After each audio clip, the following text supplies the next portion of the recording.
Hello, greetings everyone, and welcome to the Daily Affairs.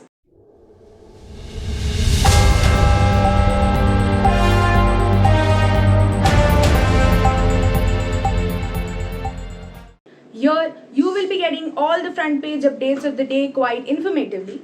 So, before we begin, I have a news related fact for all of you. The estimated advertising revenue for newspapers in the year 2020 was around $9.6 billion, based on the Center's analytics of financial statement of publicly traded newspaper companies.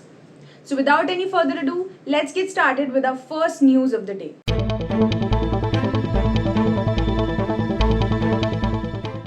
Biren remains CM after 6-hour resignation drama. A 6-hour resignation drama surrounded CM N. Biren Singh on Friday, which provided a time lapse to Manipur's continuous violence, resulting in collection of multiple protesters in front of his Imphal residence, which turned into a group of women which forced him to tear the draft into pieces and that led the protagonist to retweet that he would stay.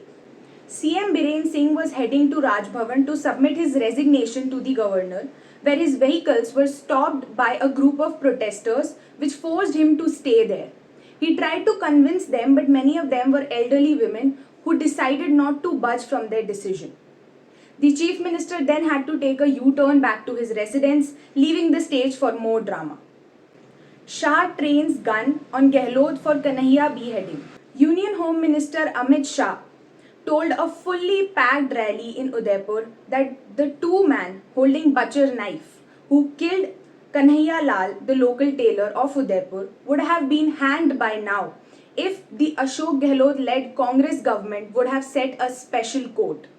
Kanhaiya Lal was killed in June last year after he allegedly posted some critical statements about the Prophet.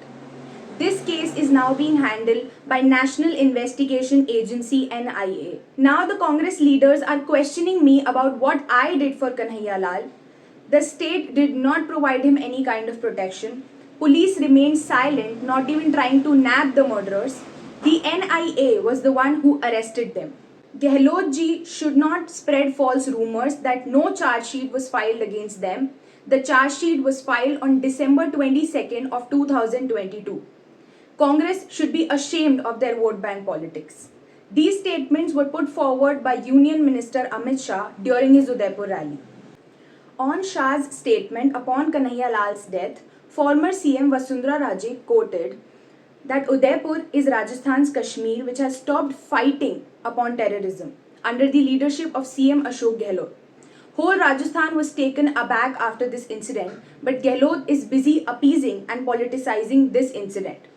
DU at 100, PM recalls his Vidyarthi days.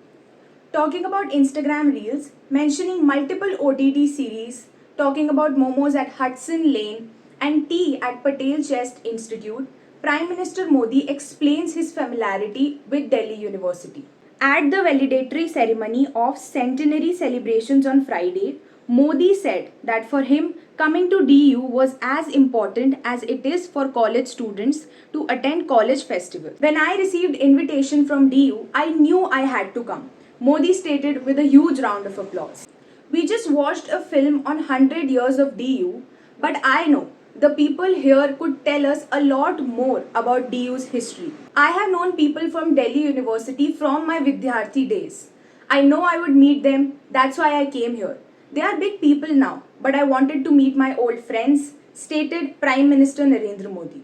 Cabinet approves splitting Jaipur into 2 while Jodhpur into 4 districts. Announcement to be held soon. The state cabinet completed discussions about demarcation of Jaipur, which led to the decision of splitting Jaipur into 4 districts. The announcement regarding all the 19 new districts would be held soon.